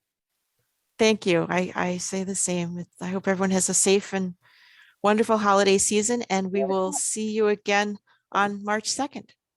See you soon. Thank you. Our meeting is adjourned. Bye now. Thank you. Bye-bye. Thank you. Bye, guys. Deanne, do we still have a subcommittee meeting this afternoon at 4? We do. Okay, just wanted to be sure. I think we're going to recap and try to summarize what was said today, and then try to. Jerry, don't you want to meet again? Why don't we just stay on? We could. No, I'll be here. Bye, guys. See you soon. Thanks. Bye now. Bye.